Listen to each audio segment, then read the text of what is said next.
Millions watching around the world. Ladies and gentlemen, let's get ready to rumble!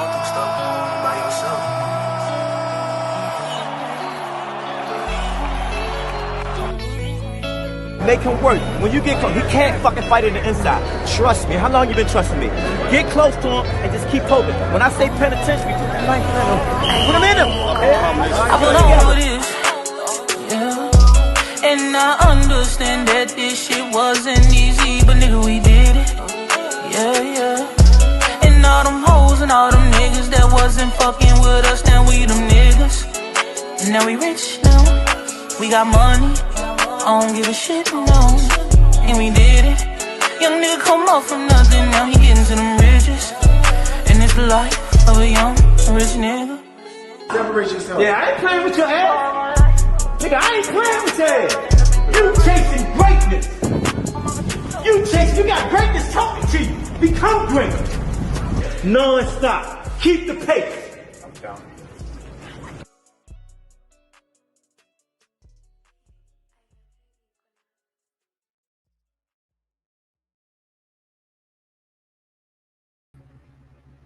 Yo, yo, yo.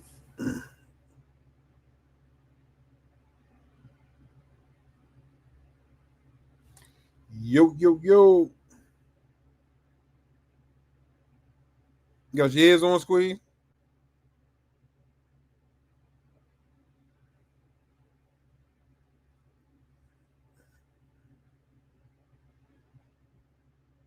Can you hear me?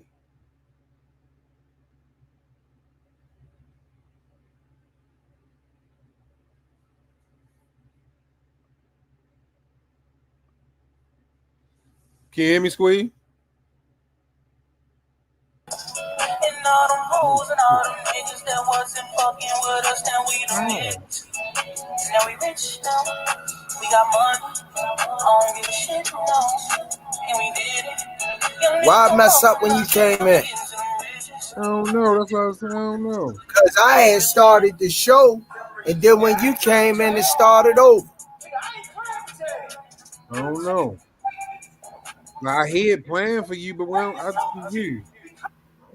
I started the show, and when you came in, it started over. You know, I came in when it started. What's going on? How you feeling today, champ? What's going on?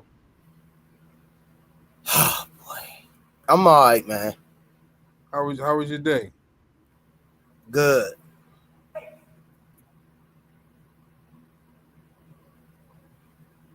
You grab the sponsors? 5-time world champ, 4 different weight classes. First ballot Hall of Famer, Baltimore's own GTD Promotions. Redesigning minds, one mind at a time. You know, a mind is a terrible thing to waste. Shout out to www.kenichibed.com. Use code TRP, you'll get 15% off. Also, go over to www.narslipgallery.org. Go over to Damari's page and check out his art in and out of the ring. And use the code RIZE10. You'll get 10% off. Also, go over to www.miakillerb.com. Support her and her boxing journey and her merch. Shout out to Richie Baby for the 5 intros and edits. Shout out, rest in peace to John Boy, Miss Tanya Vandross Williams Jr. Shout out to Miss Nikki, a.k.a. Bad Girls Promotions, featuring Miss Olivia Pope, Coach Brandy. Shout out to EOE, Education Over Everything, my brother Movement, Just Do Boxing, Hardcore Boxing News, Stretched Out Boxing, Aunt McQueen Boxing. Go over to Four Corners Boxing, 15 rounds of boxing every Wednesday night. Check them out and their podcast journey. Shout out to 1901 Pennsylvania Avenue. Get your Shari's Essential 12 rolls for $7. Shout out to Pro Soul Boxing Gear clothing line, AO clothing line, Richie Threads, Under Armour. Thanks for all that you do and done for the community. Last but not least, Official Gear Boxing. All the fighters wearing it. You can say it with me in the chat on the count of 3. 1, 2, 3. Box Raw. What's going on, man? Brian Norman Jr. said he's looking to stop Devin Haney. We got T.O. versus Shakur. Still, I don't know if they finalized it. I think they still calling each other out. Then we got Roach versus Cruz to talk about tonight. Carmel Moulton versus Lamont Roach. That's just a little crazy. But where you want to start at, champ? Brian Norman Jr. So what you Brian Norman Jr. What's your thoughts on Devin Haney, Brian Norman Jr.? Oh my! He ain't gonna do nothing with no Brian Norman. He ain't gonna do nothing but run. He ain't gonna engage. He ain't been engaging. He definitely ain't gonna start engaging. He ain't look impressive against smaller fighters. I don't got him looking impressive with he won't let his hands go. With Brian Norman, they're gonna be more survival, in my opinion. Do you think Brian Norman catch up to him with that boom boom pow? Yeah. I don't know. He gonna move around. He gonna move around, but they got. I know his father and them. They got good game plan for that. They got good game plan for that. They gonna cut the ring off, corner him, and make him fight. And he really don't want to engage. All right, well, let's play devil's advocate. What if Devin Haney, you know what I mean, upsets the apple cart and stops Brian Norman, or get the decision, either or. That would be the first in 10 years. That would be. I'm saying even if he just get the decision, if he upsets the apple cart and gets the win over Brian Norman, that'll be a big win for him. That'll be actually his coming out party. And what they fighting? They fighting at 54. What they fighting at? I don't know. 47. Yeah, 47. I think it is. Brian Norman Jr. by KO. Okay, why you mad, Toya? Norman got a nice jab too, True Culture.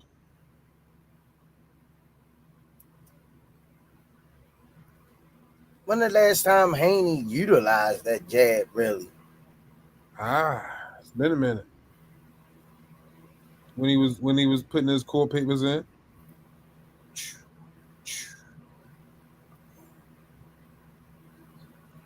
I don't think so. I don't know. He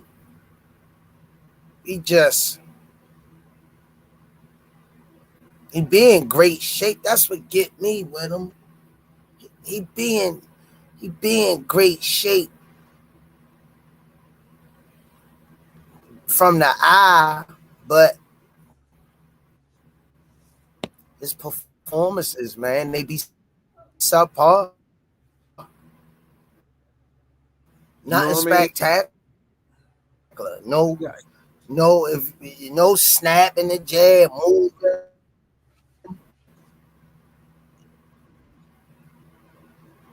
So right there, right? Let me slide in right here. So right there, right? What makes a fighter a great entertainer?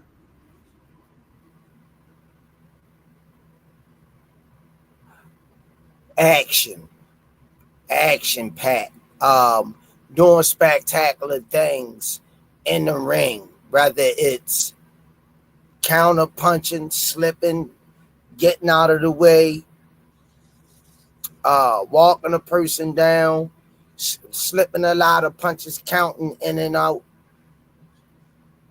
Good footwork, but he engaging and pulling off stuff, making his opponent look ordinary, making a A to B level fighter look ordinary. Okay, so if that's what makes a fighter a great entertainer, what makes a fighter a superstar? No matter who he get in front of, he figures them out and he imposes his will after the first 2 to 3 rounds. And he gets his hand raised, but for the most part, he makes it look easy and he outclass whatever style you put in front of him. And what makes a GOAT? I ain't hear you. What makes a GOAT? Greatest of all time. You know what I mean? When they, he a legend here. What makes a legend? To me, being a constant professional, in and out of the ring, doing a lot for his community, a class act in and out of the ring, and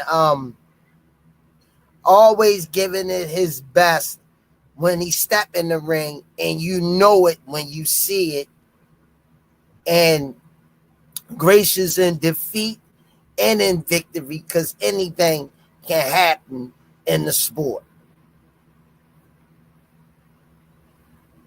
I just want to clear some things up. That's it.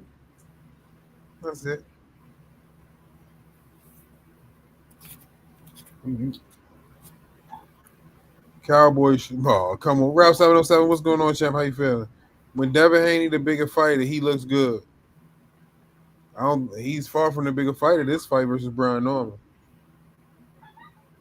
I think he got a tall task ahead of him. Hey, Squeeze, let me ask you a question. Are they cashing Haney out? What you mean? Are they cashing him out? Like, do you think that's a? Do you think that's a? Who do you think that fight is in favor of? Favor they want to win the bet makers? Yeah.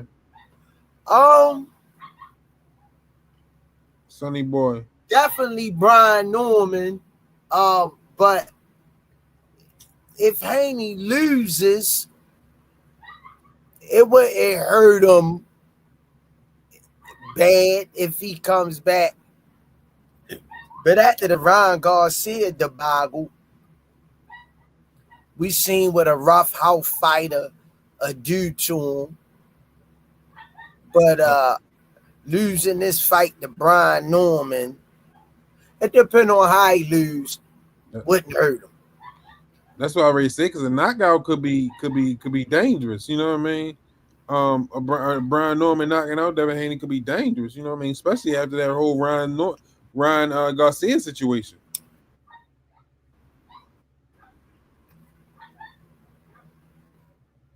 You don't think?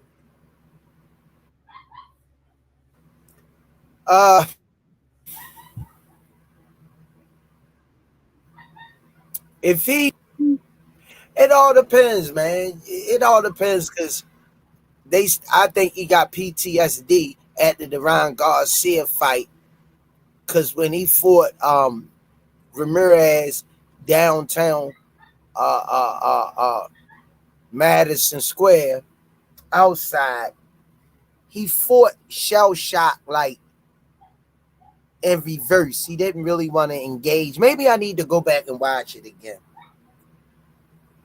like I did to Shakur Stevenson and Della Santos. So maybe I missed something. What was the last fight you watched? But when he fought downtown, No. What was the last fight you watched? Period. Bud and Canelo. What was you? That was your second time watching it? You say the last fight I watched? Yeah, Bud I know you be in the room watching fights. That's what I'm saying. What was the last fight you watched?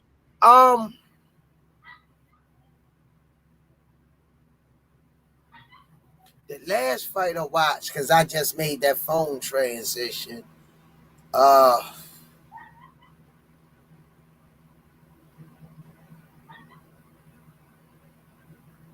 think the last fight I watched was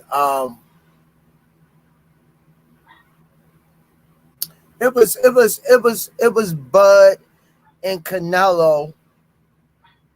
I wanted to see if I could squeeze a lemon out of a grape and give Canelo any more rounds than what I gave him fight night. How many you give him? Fight night, I gave him 2.5. After the replay, how many you give him? After the replay,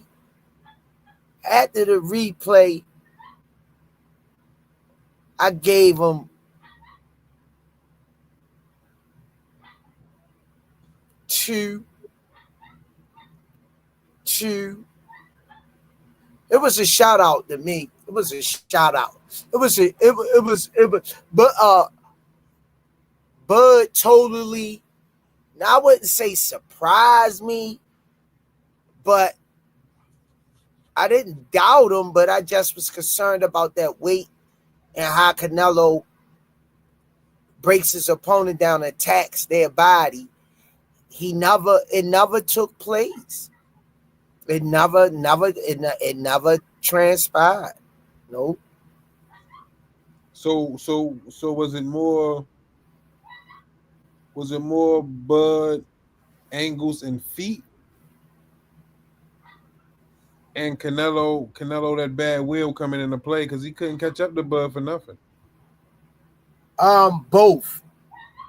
The angles, the feet, the IQ, the preparation, and Canelo feet was in cement. No bounce, no explosiveness. Looked like he ain't had nothing behind his punches. That's like the worst I've seen him in a long time. I ain't never seen him look that bad. Man, I told you it was gonna happen. What you mean you ain't seen him look that bad? No, I said me, not you. Oh, I told you it was gonna happen. T.O. versus Shakur. What's your thoughts?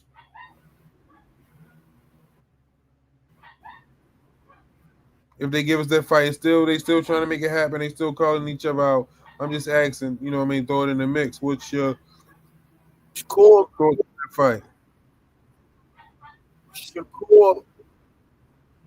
Shakur by unanimous decision.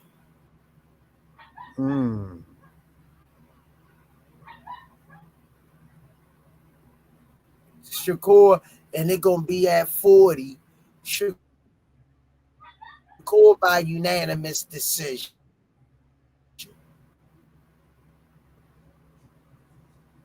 What does T.O. have a chance? Miss Lisa, what's going on, Miss Lisa?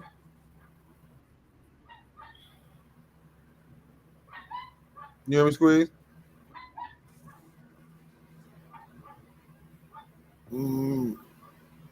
No. Damn. A dedicated and focused T.O. Don't stand a chance. Nah, he ain't on Shakur level. All right, well, let's bump over to Lamont Roach. He ain't on Shakur level. Shakur is levels above him. If he can't touch Shakur and hurt him and break Shakur down, Shakur gonna eat him alive. Mm-hmm. I think Tio got a chance. For what? Stay in there. He might come to the ring dedicated, focused, determined. You don't know. He might understand the assignment. I hope so. For his sake. For his sake. Shakur gonna pick his teeth with him. I'm gonna have to look. I'm gonna look at his movement and Shakur, he's like he's seen that style before. Not Camaro. Lamont Roach versus Pitbull Cruz.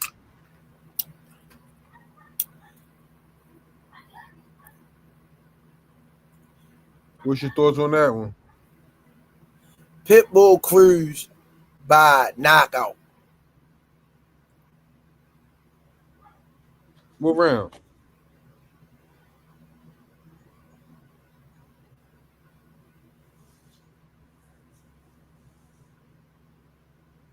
You hear me? 8th, 9th.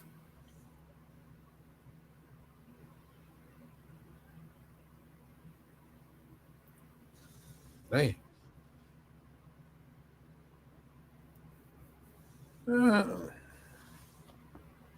Eighth, 9th. Bad style form.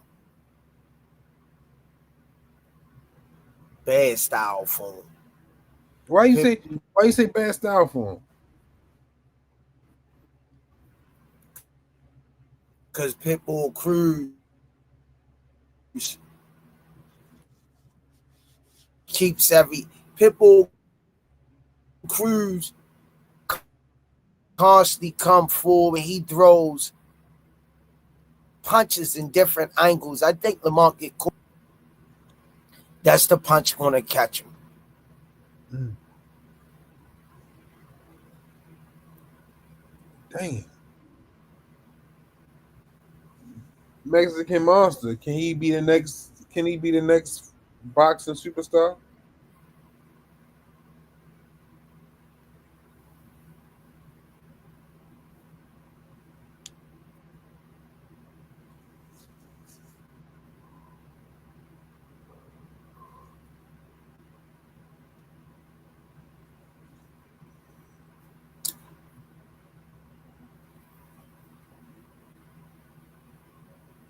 Talk to me, Squeeze.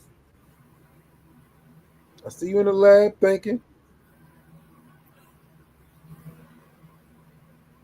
In order for him to do that, for me, he need to set that Canelo fight, throw that in the trash.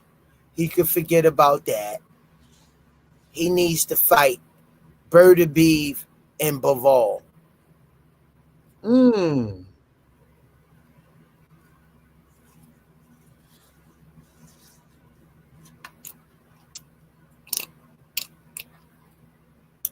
He need to do what Bud did. Dare to be great. Stop calling out somebody you obviously know that it's not going to fight you. Okay, we passed that.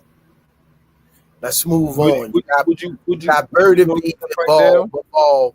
You beat both of them, you'll be the face of boxing. Would you still want to see that fight? Huh? Would you still want to see that fight, Canelo versus Benavidez?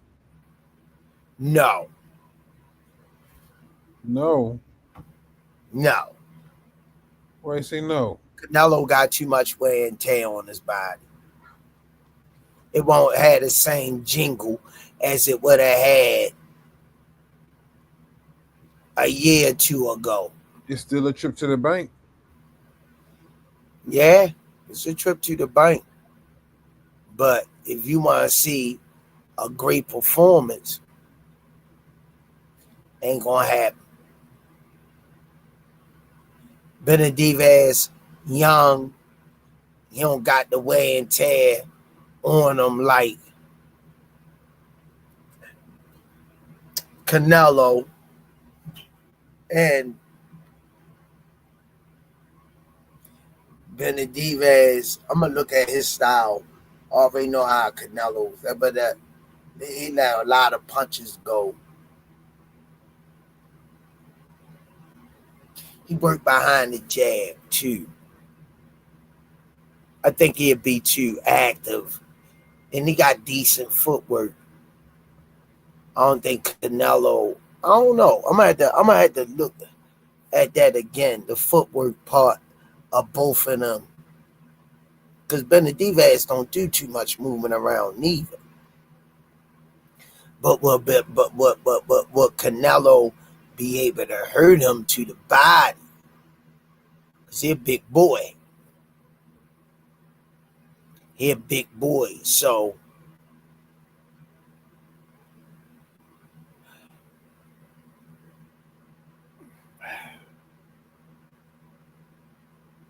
I was kind of upset when David Morrell looked at southpaw. I don't know what's up with David Morrell. It's almost like he retracted. His last two fights, he didn't look as impressive as I was accustomed of him looking. That was his fight to claim dominance to beat the Mexican monster. And it didn't happen. I was with Morrell.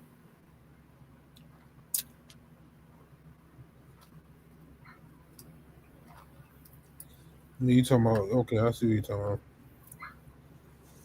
What was that we saying? David Morrell. That was Vegas.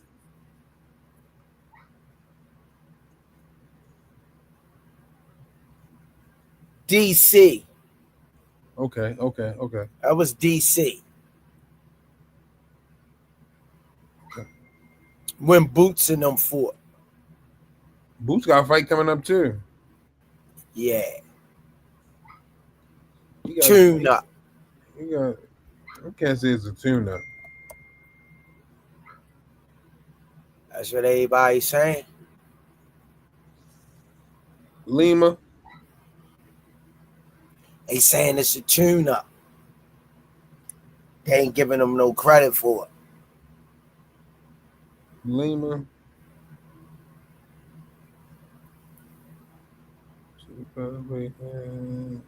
Man, it's a fight. Ben Whitaker versus David Morrell at 175. What's your thought, Squeeze? Ben Whitaker? Yeah, that's the one that be like jerky dancing. Yeah. Versus David Morrell.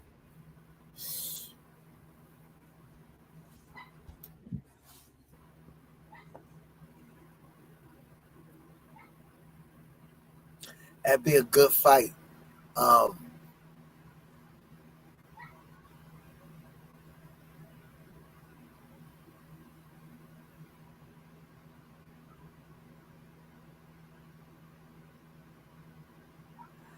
going to say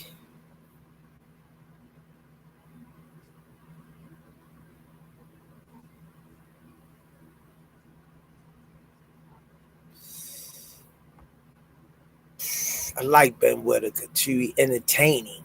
Very entertaining. Great amateur pedigree. David Morrell ain't looked too good in his last two fights. Ben Whitaker, I think, been looking a little shabby. Just a retribution fight for both of them.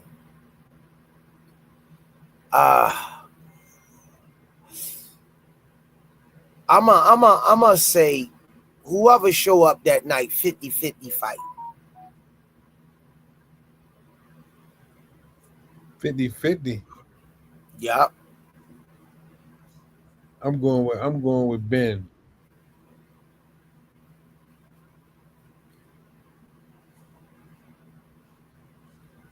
I think Ben can get David Morrell.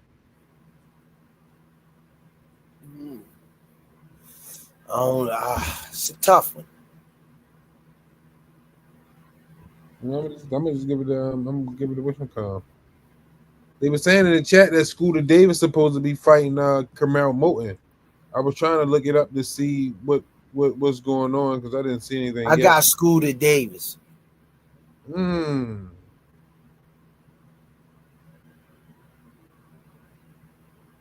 Why you say Scooter Davis? He gonna school him. He gonna school him. But Camaro ready. Ready to get his ass whipped. Ready for something? Scooter Davis gonna be too much for him. But I like to see it though. I gotta put it in until we I think Scooter Davis a little more seasoned. Gotta put it in and see if we can get credentials. Scooter, where the fight gonna be at? I gotta look at that one. I gotta remember where that one will be at.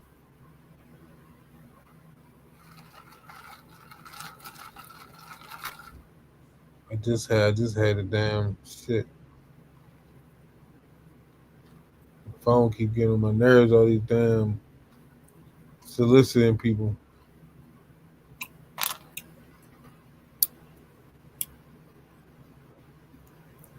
That shit ain't coming up. I just ain't social I like media. Scooter Davis today. Yeah, I'll take Scooter Davis. But I want to see ultimately what I want to see is a great fucking fight. I like Scooter Davis. I thought him versus Carmel. What's your thoughts change or still the same thing? Scooter Davis. Okay, my apologies. I don't want no trouble. I won't let that accident happen again. Too seasoned. Gotcha. I don't think Carmel Moten really has no identity yet on what he want to do. Oh, absolutely not. Box, bang, what?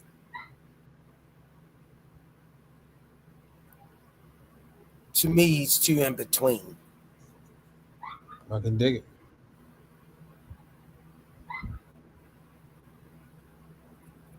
Looks like to me, he haven't really established what he want to do yet. Yeah.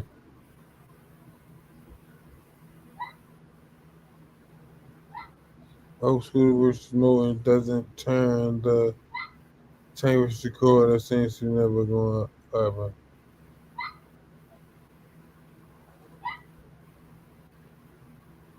Hey, Miss Lori, how you doing, Miss Lori? Miss Lori, how you doing?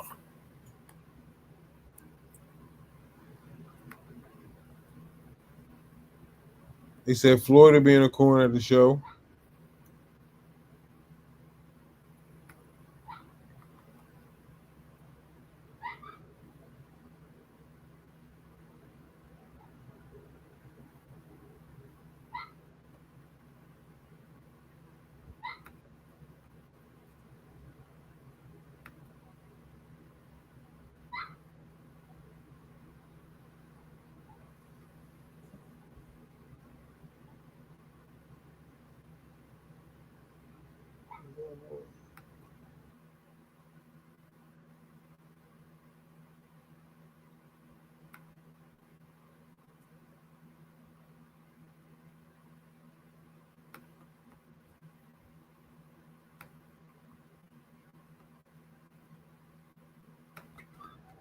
Yeah, I don't know. He might be able to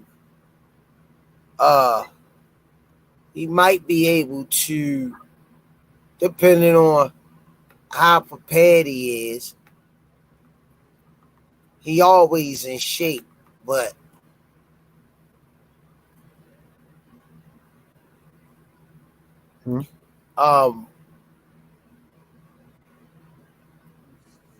I just think that he's just a little bit more seasoned than Canelo Mo. Okay. Now this is another fight I was just thinking about. I want to see Charlo versus Bud. I wouldn't mind. Ant McQueen, what's going on, my guy? I wouldn't mind seeing one of the Charlos versus Bud.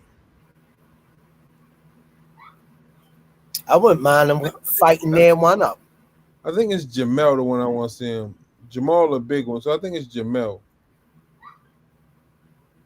Yeah, it's Jamel. Yeah, I wouldn't mind that fight. What's going on, Ant? How you feeling, champ? Feeling good, feeling great, feeling great, feeling good. How are you? Man, I can't complain, man. Slow motion. Showtime. Slow motion, man. Melanin Queen. Oh, he says your last name 2 shots, my man Slick Rick. Mel versus Bud. I mean, they already got the baked in storyline. Remember when, the end of the fight, the joint with Errol, he hopped up on the turnbuckle, told him, "You next." Yeah, that's why I said I was thinking about that one. I wouldn't mind saying that. What about at 160 though? You say what about at 160? Yeah, meet halfway. Meet at 160 because. Yeah, of course. I don't know about coming back down to 154. It should be a bag in there for both parties. And if all else fails, you can still go back down. Yeah, I don't know about going all the way back down to 154 for Bud, especially the way he looked at 168. I'm talking about his body and everything. Like, he looked strong. He didn't look bloated. You know what I mean? He looked pretty shredded at 168. So going back down to 154, he might mess around and deplete himself. If it's a will, it's a way, and they'll try. They can make it though. Get that money. I don't know. I think he'd be good at 54. I think he'd be good at 54. He just fought Metramov and moved up. He might don't want to, but I'm sure he can. Yeah, he can, but it's like, do you want to make that cut again? When it's business, you gonna do what the hell you gotta do. No, the problem is, man. Is the Jamel Charlo business worth that right now in 2025? No, not right now. Yes. If I'm Terrence Crawford, and this is no disrespect to Jamel Charlo, that dude is a, former undisputed champion. If I'm not mistaken, the first one to ever do it at 154. So that's a hell of a feat. But in 2025, I don't know if he's, moving the needle as far as business is concerned. But he'd be like, this is what I'm going to do. I'm going to come down. If anything, it's like, nah, you come up here and fight me.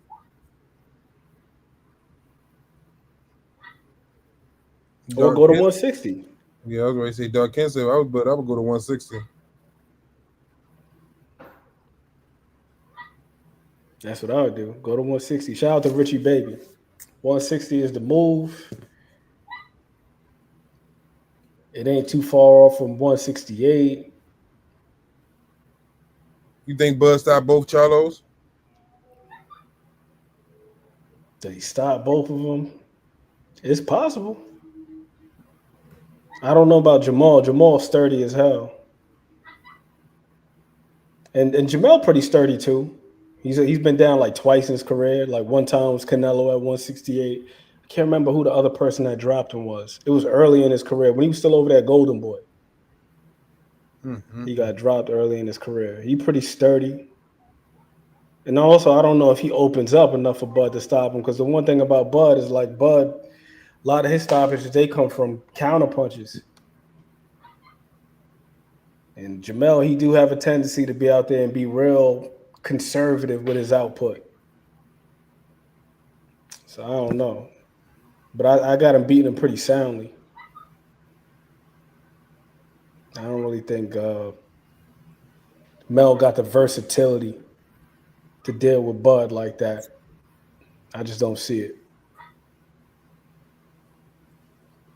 Give it to me. I want to see it. The fights. Just give them to me. I need them. I need them bad. Did you see that Raul? What's my man's name? Raul Garcia on Saturday. That joint on Pro Box, the co-main. That joint right there might be in contention for Fight of the Year. It gotta be probably one of the top 5 fights this year. Damn. That joint was back and forth. Yeah, I need to check that out. I need to check out. Them dudes was throwing heat. I was like, God damn. And it didn't seem like it was going to start. It didn't seem like it was going to end that way because the way the fight started off, it was slow. First 2 minutes, them dudes didn't do much of anything. It was just straight fail out. Last minute of the round, them dudes started letting their hands go. The rest of the fight was like that. Both dudes got hurt multiple times. Nobody hit the deck, though, but it seemed like either one of them could stop the other one. But it was a terrific fight. When we all learn Crawford is different, I'm out. He been made me a believer. I'm definitely a believer.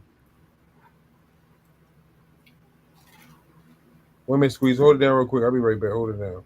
That is happening. What you said, Richie, baby. You know what I'm saying? That you're gonna be a nobody. I saw a video the other day. These Mexican brothers was up on their platform talking about how every time Canelo step up and he have a big fight, he lose, which I don't think is true at all. Canelo's been in about 21, 22 championship fights. Only lost 3 of them. Isn't that the case when you lose? That's how it is. You lose a fight, you get thrown to the wayside. Yep. Now all of a sudden, man never won a big fight. When you're not giving people what they want, you've been doing it for years, but you slip up the one time, had one bad performance out of 70 or 2. You ain't that. I take Canelo career any day over thousands of boxers over the years when it comes to accomplishments and the jewelry he's collected with the disabilities of not being tall, not being long, not having the fastest footwork in the game. With all of those laws against them, not being the fastest, not having the best footwork, not being the quickest, but he found ways to break his opponents down and being in excellent condition, being able to reign for years. When you reign as championship for 5 years straight, it's 365 days in a year. You reigning for 5 or 6 years with a title or 2 at your wayside, people take a lifetime just to get one. Look at Ishai Smith when he was with Floyd. He got 1 title, IBF, and he couldn't even defend it. But he in the books. When you look up Canelo name in the history, you can see all his accomplishments. He lost the Bud. It's difficult to be a perennial champion, man. Like you said, to reign, it's one thing to get about. First off, forget about that. Just to be in contention, because boxing is not one of those sports where there's a straight line, there's a linear path to championship contention. First and foremost, you got to be fortunate enough to be with a team that can move you. And I'm not saying as far as being able to fix things, but you got to have the affiliations. It's one of the most important things. Otherwise, you could be on the outside looking in for a very long time. Just think about was it the IBF? They had a lawsuit a number of years ago. Robert Lee, the president of the IBF, was literally taking money from fighters to purchase rankings. Now, if you're a fighter where you don't have the means to be able to buy your way into position, or if you don't have a team, somebody who has the relationships to be able to put you in position to contend, then you're as good as just sitting on the outside, just looking in. It doesn't matter how good you are. Everybody's opportunities are not going to come the same way. What's the name is widely regarded as arguably the number one Mexican fighter of all time, right? Julio Cesar Chavez. Yeah. This dude didn't get a title shot until his 41st fight. Everybody's path is different. So just to be fortunate enough to contend for a championship, that's step number one. Then step number two, like you said, even if you get it, then you still got to be able to defend it. There's a lot of guys who are one-hit wonders.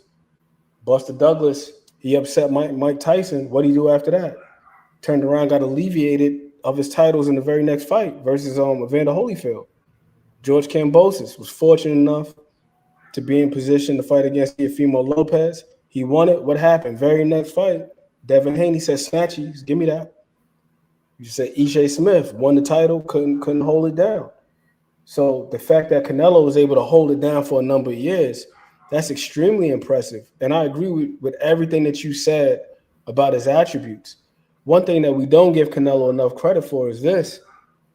With him being a smaller man, yeah, he went all the way up to 175, but we got to remember when he turned professional at 140. To be able to fight from 140 all the way up to 175, I don't give a damn who you are and what the competition is. Physics is physics, and especially at a professional level, it's not an easy feat. Very few people can do that, can start at 140 and then go all the way up to 175. Like, that is tough. Crazy. So the fact that he lost to who? Floyd Mayweather, Hall of Famer. Dimitri Bivol is currently, he was the undisputed champion, but right now he's unified. And then right now he lost to another guy, Terrence Crawford, who cemented himself as an all-time great, 3-time undisputed. That's a very short list of guys that he lost to, for one. And for two, all of them dudes are extremely accomplished. If you're going to lose to somebody, let it be to some of the best to ever do it, and not some scrub you wasn't supposed to lose to. And there's no scrub out there that can say that they got Canelo Alvarez's scalp on their mantle. He lost to the very best of the very best guys that are undoubtedly Hall of Famers. There's no shame in that. And like you said, Squeeze, the man had damn near 70 fights. If you only lost 3 out of 70, that's a pretty damn good record to me.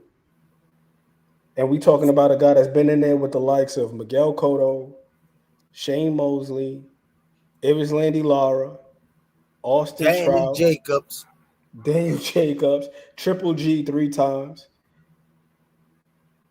Carlos Balderman. What's my man's name? Ryder. John Ryder, James Kirkland, Amir Khan. And we can go back through his resume and find with a fine-tooth comb and audit it and look for places to place asterisks and all that stuff. But the fact of the matter is, he's still a small man who managed to scale his way up through the weight classes, regardless of how we failed, the way he navigated them. He still did it. He's still a small man. It's a very impressive thing to do. To be 5'7" with like a 69-inch reach and to be able to fight all the way up to heavyweight. It's impressive.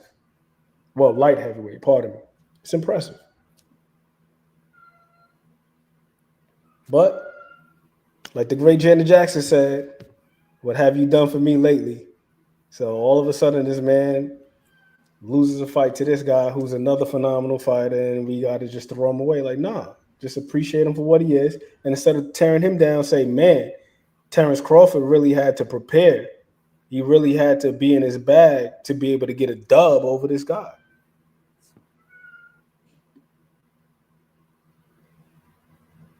More bodies than Floyd. What you mean, Richie, baby?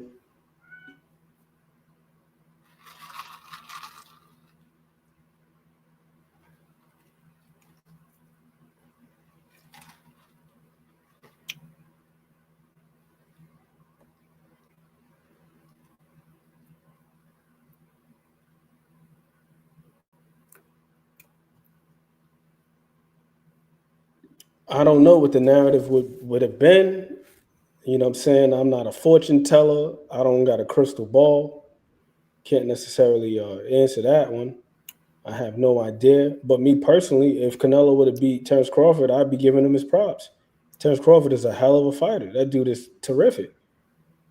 And then once again, Canelo Alvarez, you know, going into the fight, the rhetoric was Canelo's much bigger. He's a naturally stronger man. But one thing we weren't taking into consideration across the board was this question here. How much was Terrence Crawford cutting? We looking at it like he's moving up. Is he moving up or is he cutting less? And that plays a huge part. It's two totally different things. And clearly, from the way his physique looked, he was cutting less. Because we know what it looks like when we see a guy who's fighting above their weight class and they got the little tire around their waist. They look a little soft around the midsection. They look bloated. You can tell, like, nah, he don't even belong here. He's blown up. Bud was not blown up. The man looked like a damn action figure on the scale. And he looked comfortable.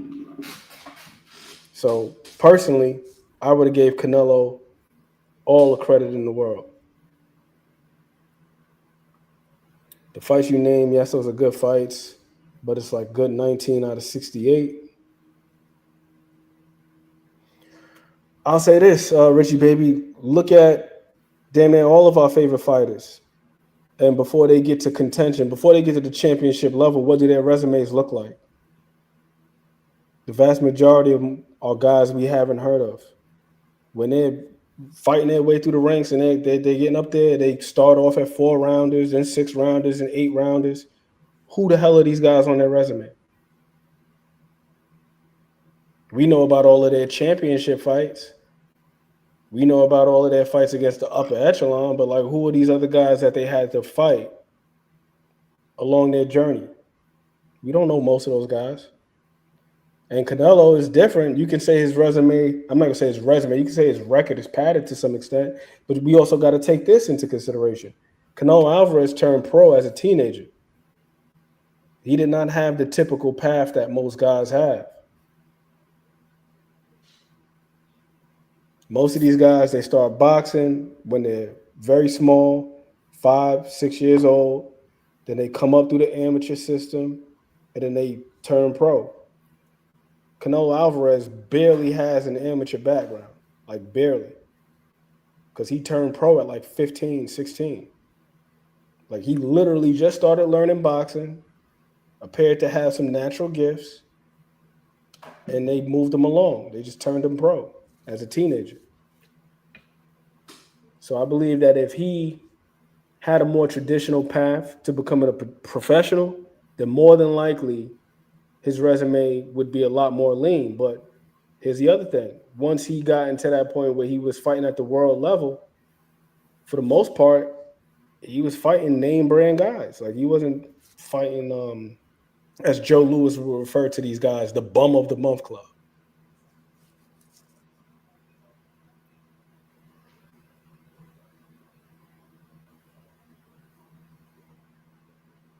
Yep, 16 years old fighting grown men. So can Boots beat Crawford, or will Crawford outclass Boots, the best or the other best switch hitter in the sport? I mean, anything is possible. Anybody could beat anybody on any given night. Me personally, I would go towards Bud because I just think that Bud is more cerebral and cleaner with his operation. I think that he's got some of the similar attributes. Like you look at the reach, Boots is fast.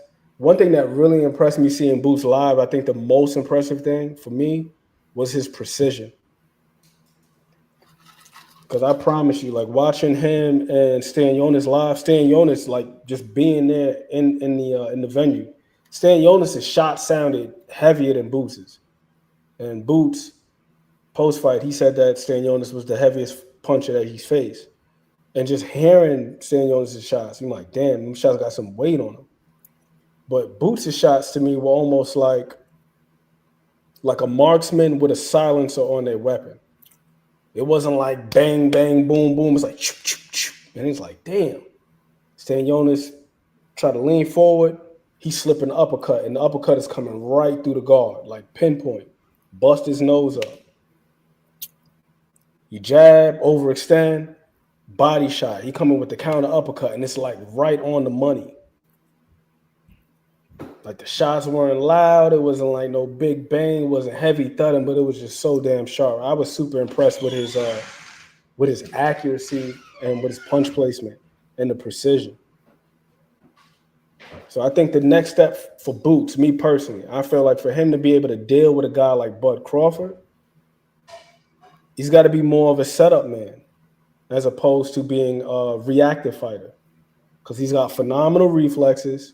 I think he's one of the best in the game. Like when he's locked in defensively, he's one of the best at rubbernecking. You throw a shot at him, he's able to roll the steam off. The guy's reflexes are phenomenal. But the one thing I will say with Boots, opposed to Bud, is like Bud, you'll see him do little things. Like he'll do like a hard feint just to see how the guy is going to react. It's almost like a quarterback in football when they give the hard count before they snap the ball just to see if somebody's going to go offsides. And then you could be able to just pick up a cheap penalty, quick little flag. Like Bud is really good with doing little things like that. Like go rewatch the Sean Porter fight and like how he dropped him. Nice little hard feint.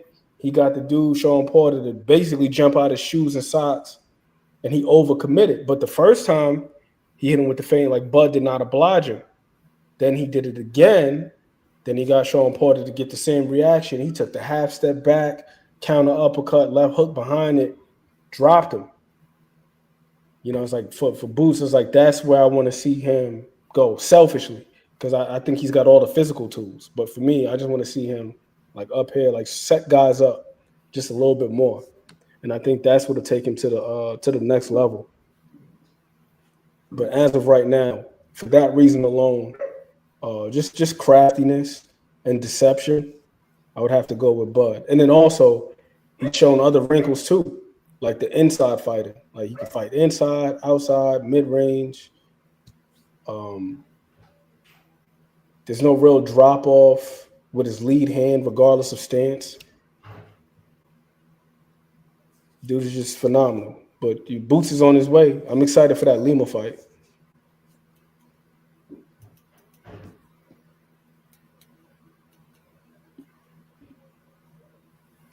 Y'all say that weight thing like it's a problem, cheating to be at a weight that makes you comfortable. Nah, it's not, Richie, baby. It's not. And then also, here's the harsh truth. Here's the one thing that we don't take into consideration as boxing fans.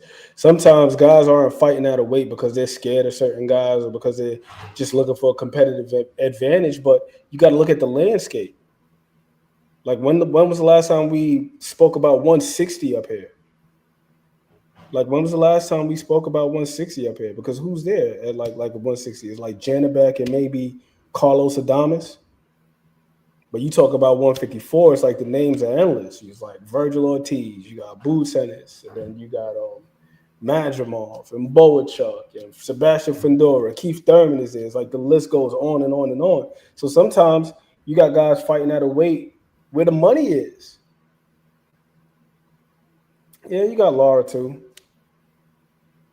But that's like those three guys. And maybe Yoeli Hernandez, like he's on the cusp, but people ain't really talking about him like that. Not the same way we talk about them guys at 135 and 140. Talk about 135, of course, it's GTD. Then you got Shakur Stevenson, Raymond Mortaya. You know what I mean? So guys going to fight where the money's at. And if you can make the weight, why not? If you can make the weight, and the money's there, it's business.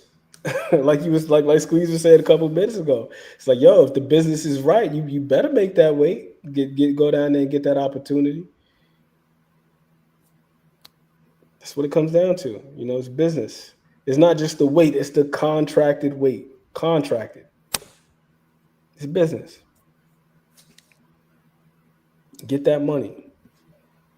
You know, because the name of the game is finesse, and you want to be on the finessing end, not the one being finessed. Because regardless of such, these folks in the suits, they're going to make their money, or they're going to be looking to make their money one way or another, whether it be through sponsorships and merchandising, broadcasting rights, ticket sales, etc. You know what I mean? They're going to be looking to make that cash money. So you might as well make your money too. All right, let's bring Coach Calvin in.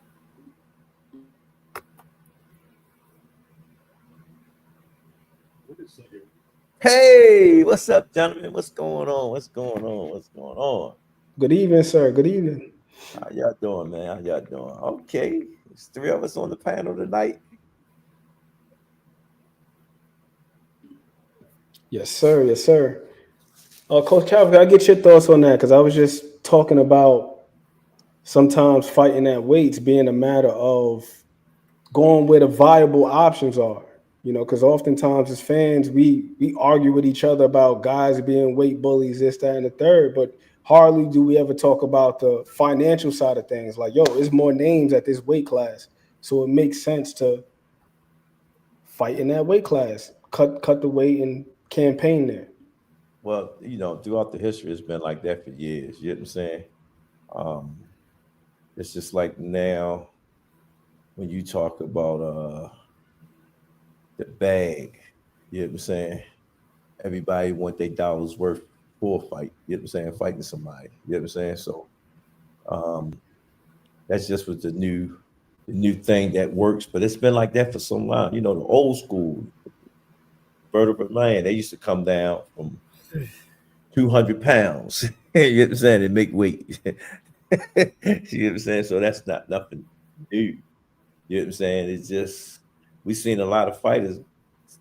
If you Google or go on YouTube and fighters struggling to make weight, you'll see a lot of images of fighters struggling to make weight. You know what I'm saying? And some can get away with it, and some that can't. You know, technology changed a lot of that stuff to actually help them achieve the goal. You know, it could do a lot of stuff to you and whatnot. It can mess your kidneys up. It could change the form of your body if you don't do it right. You with me? And I always sit there and say, whatever weight you is, that's what you fight. It's just like same situation with Lorenzo Truck Simpson. We had to find the right weight for him. Like his last fight, he didn't make 160 in 3 years. You know what I'm saying? And usually we have a problem making that. He fought that in the amateurs. So then when you got to fight it in the pro, and you did all the things to make the fight happen, and you want to make that weight, and we usually have a problem in camp. But this time he felt it at the fight. You know what I'm saying? So again, you can't fight that weight, man, because it's kind of hard on your body. Because we seen it. You know what I'm saying? His performance looked good. He looked good, but he just couldn't push it the way how he wanted to push it. Make sense? So I don't always sit there and say, fight at your best weight. That's going to help you perform the way you need to perform. Sometimes you can see a good fighter that looks good. You go out there and his weight ain't right, or he didn't do what he's supposed to do to get back where he needed to be at. Looked like some trash that night. And I can only imagine, when you got guys when they in that phase where they cutting and they can't consume any food, you need that sustenance. We got to eat to live, not the other way around. So, you depriving yourself of food, that's vitamins, minerals, and so on and so forth that affect your hormonal balance. And like you said, how are you going to perform if your body's out of whack and it's misaligned? It's not even the food. It's not even the food. It's the liquid that you got to keep on your muscles. You understand what I'm saying? When you people that don't train for a fight and they seeing their urine a different color, it's a problem. Your body let you know that you having a problem. You know what I'm saying? Sometimes when you see your urine real clear, that means you ain't got nothing in your body. You know what I'm saying? You done pissed everything out your body, you know. So your body will tell you when something is wrong. And, you know, I've been experiencing that experimenting with my own body at my age, you know, to like I cut back on my multivitamins, you know what I'm saying? Because sometimes too much vitamins in your body don't help you, you know. So I try to get my resources now from the food that we eat, the vegetables, anything that's from the ground that grows, that you had to actually put the sun on it. You know what I'm saying? That you have to put the water on it and nurture it. You know what I'm saying? I actually put my body to get my body to react at the age that I am at. And then when you start saying, hey, this person, such and such, how they get to live to be 100 is how they take care of their body and what they putting in their body.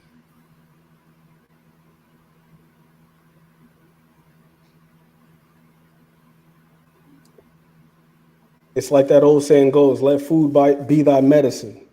Yeah. It's like anything that you need is here. Yeah, it's here. It is. You know, especially it's been properly grow right and whatnot. You know, you talk about people that know about them herbs and home remedies and all that stuff. You know what I'm saying? Like I used to laugh on when they used to talk about the Chinese smell like garlic. It's good for you. Yeah. Look, I knew that was gonna wake you up, Squeeze. I knew that was gonna wake you up. You're like, hey, these stink. They don't smell right. They put the right stuff in their body, you know. Yeah. When they talk about parasites that's in your body now, you know what I'm saying? Yeah. I ain't never heard that. They talk, that's a real big thing now from eating some of the food that we've been eating for them to try to keep it. And I was reading something, they were talking about, man, do you really think there's enough food on this earth that we're eating? You know what I'm saying? You'd be surprised how they manufacture food now, you know? And you can tell them everything that you're doing, but you ain't got to tell them everything that you're doing, especially manufacturing plants. That was a big thing a couple years ago. They were trying to pass that law out there in California. I believe it was Prop 37, where they no longer had to put the ingredients on the label. Now, thankfully, that didn't get passed, but they were trying to make that a thing. Yeah, that's just like that's supplements. ridiculous. Supplements are not governed by the FDA like some supplements. You know what I'm saying? You don't know what's in it. You don't even know what you're getting. You know, so like I sit there and say, some things we don't even know what's growing inside our body until you go get it checked out. Like some of the Asians. No, I'm saying it's funny you mentioned the Chinese because the Asians in general, they just seem to have remedies for everything. Like, you know, when you go to a Japanese restaurant, there's a reason why they give you the ginger before you eat. It's to ease your stomach, make sure there's no inflammation, and you're able to properly digest all of the proteins and break things down. They give you that yin yang soup. That you soup on that soup first.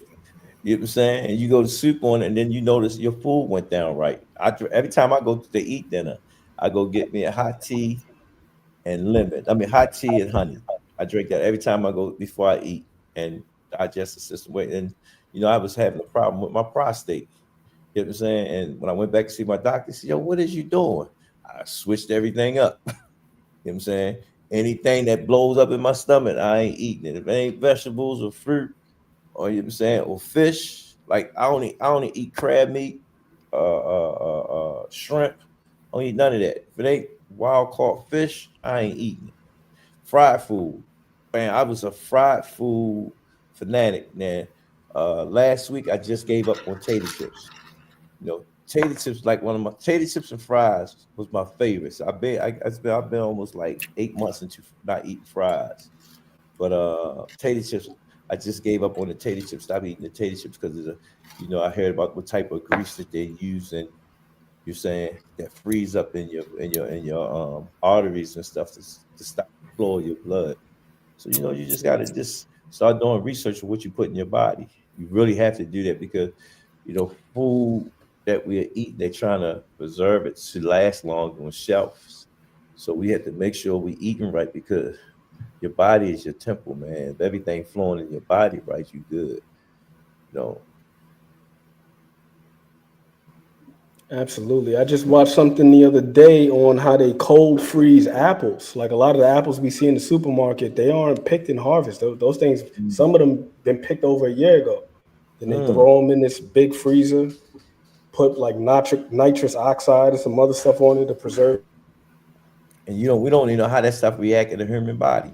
So it's just crazy, man. It's just you really have to just watch what you eat and go get yourself checked out when you're having problems or something is wrong and whatnot. Ask questions about certain things.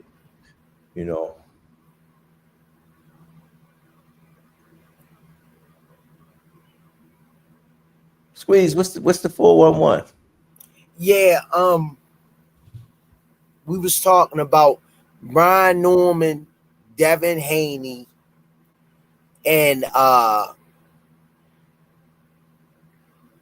T.O. Count Dracula and Shakur, and Roach versus Pitbull Cruz. But I think we covered that yesterday. Okay. But these guys need to fight each other. Bottom line. We just got to sit back and see, man, because I was just talking to somebody.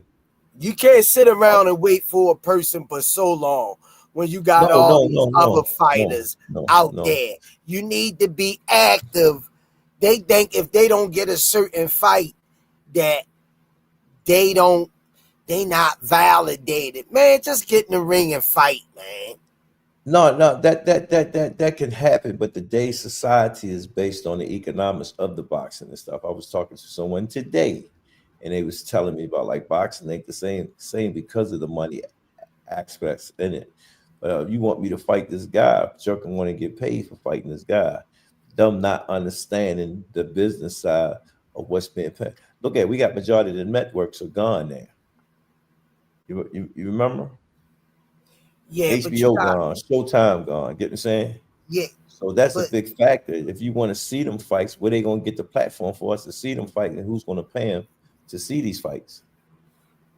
Yeah, but they gotta starting out. You gotta get your name out there, man. No. We're all saying the same thing. To beat somebody, to beat somebody, you got to fight somebody. You know what I'm saying? If you look at Shakur platform, he came from the Olympics. His name was already as a high amateur fighter. You know what I'm saying?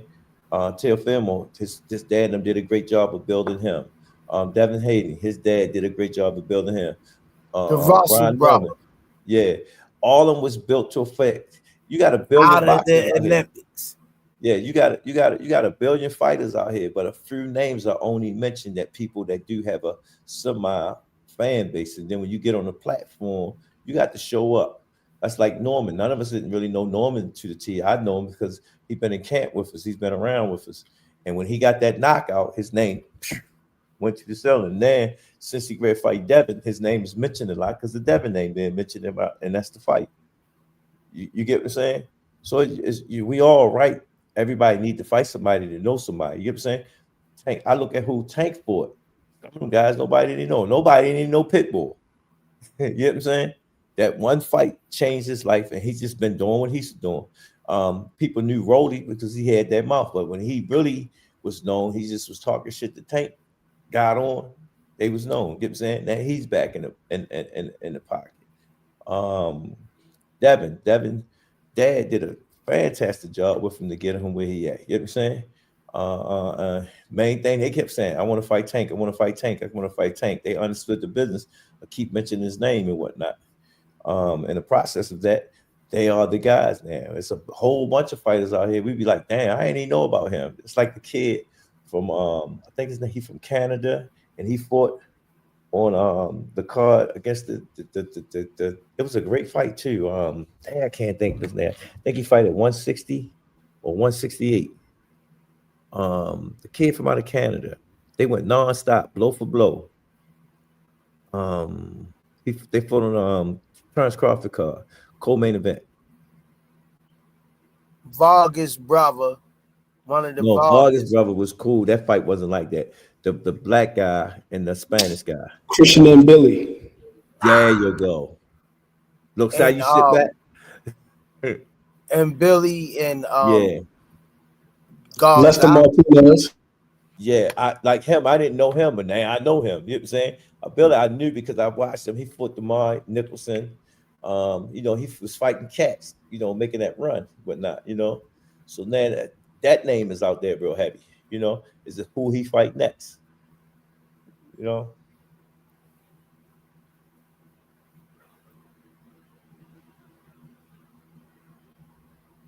The fights going, man, they gonna happen though. No, that's you said the same thing I said, Squeeze. They gonna happen. We just gotta be patient. They gonna happen. It's been fights coming on though. No. Before Showtime went out of pocket, man, they gave up a nice lineup. You know what I'm saying? Gave up a nice Thursday night fights. It went Tuesday night.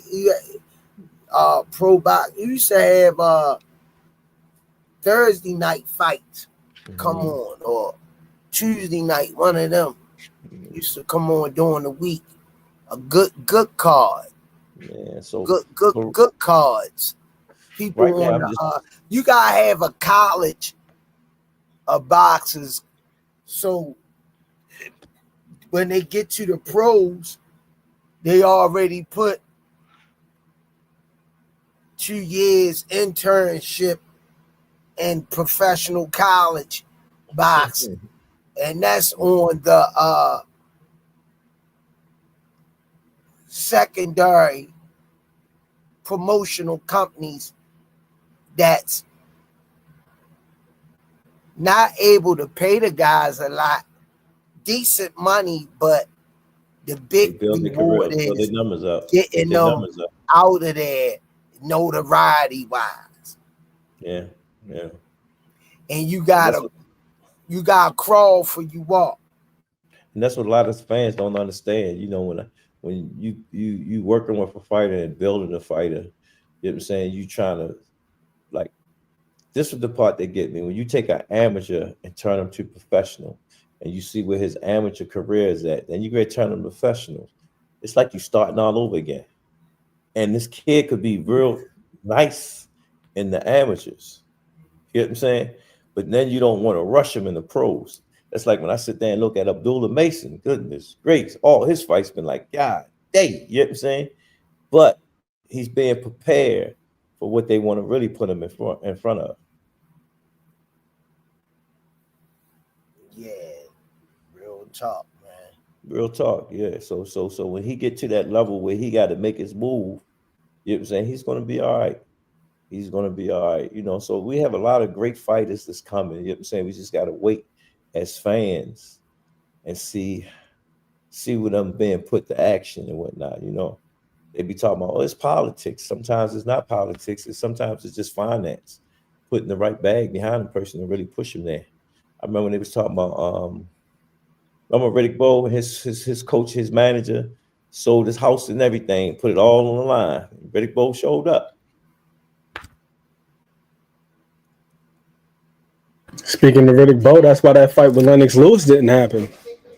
You know, folks were under the impression that Riddick Bowe was scared of Lennox Lewis. Yeah, you know, nobody don't remember that. Trash, but it was because the money was the fight was worthless. I was watching the old interview recently. I think it was with Riddick Bowe and Larry Merchant, and he was saying like, "Yo, like, why would I fight this dude and I could fight somebody else and make way more money?" Lennox Lewis, they were losing money on his fights. I'm glad you brought that up. Look how long ago that was, and it was based on finance. You know, I remember when Aaron Pryor was chasing some of them guys' names. They wouldn't fight him because they said the money wasn't there. You know.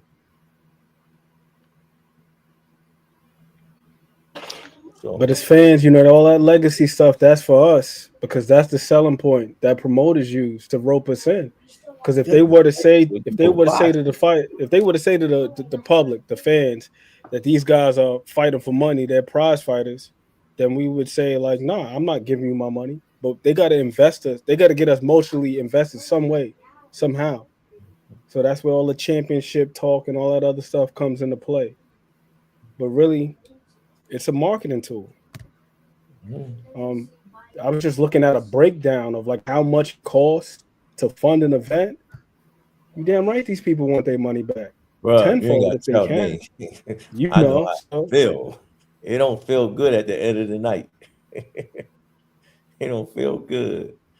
You know, you expecting what's going to come through that door, what's going to be sold, merch wise, drink wise, everything. You know, and you look at the bottom line, it's like, bam, that's just like networks only give you a certain amount of money to put on the cost of a show for the co-main event. You got to front for the rest. You know what I'm saying? And then yep. they want some excitement so when fans can tune in, like, yo, you know what I'm saying? And like, you know how when we watch an old fight, you could resell that fight to another network because it was a good fight. Broadcasting rights. I was just talking about this earlier with one of my homies. I was talking about like, yo, look at Top Rank's catalog. And if you notice with Top Rank, what they do, all of their fighters, past and present, like let's say, for example, Bud just fought Canelo. The day before the fight, on their channel, they had a marathon where they played all the old Bud's fights. Yeah, they all sure his did. old fights. That's viewership, that's money. Then there's international broadcasting rights that get people sold turned to in people they in other wanted to see who countries. Bud was. They did. They turned in too, just to watch how good he was. You know, so as fans, we just got to sit back and hope boxing stay alive. You know what I'm saying? I remember when It is though. boxing But it's on us falling though. off. Boxing falling off, man. It's still going and still looking good, you know.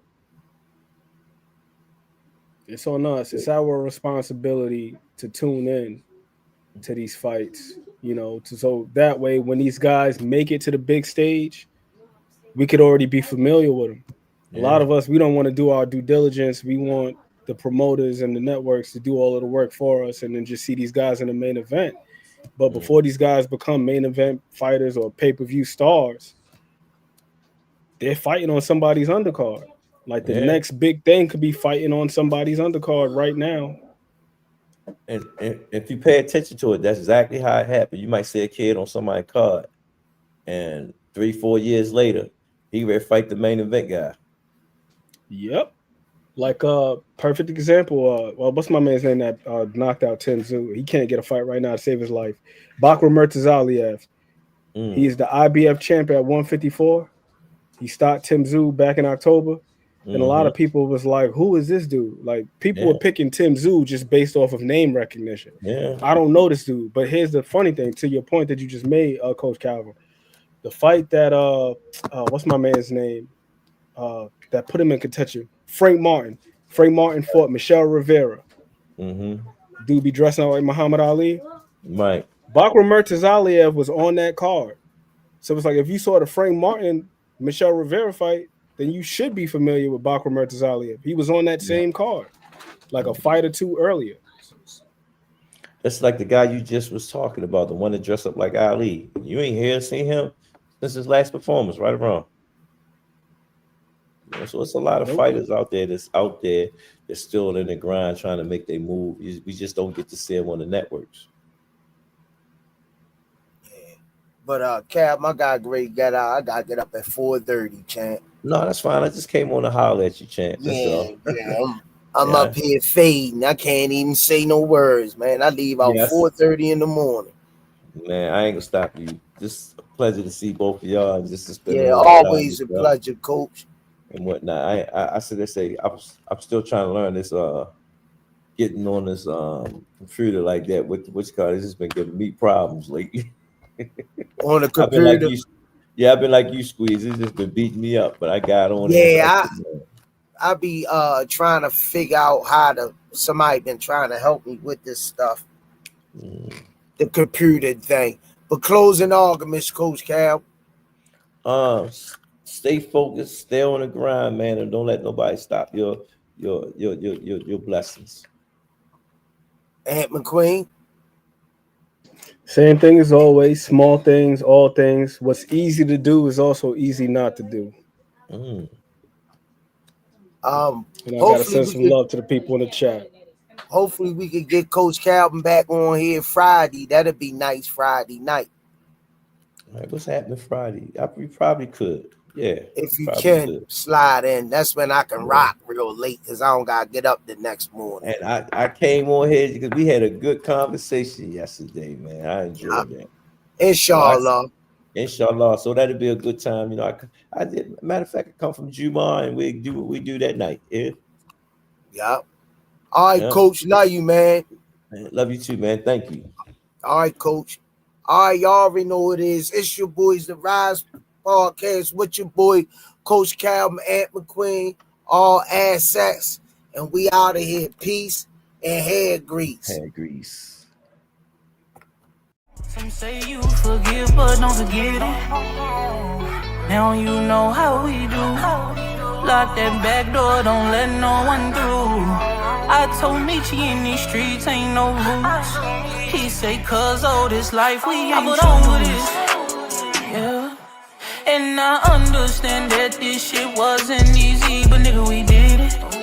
Yeah, yeah. And all them hoes and all them niggas that wasn't fucking with us, then we them niggas. And now we rich now. We got money. I don't give a shit, no. And we did it. Young nigga come up from nothing, now he getting to them riches. And it's the life of a young rich nigga.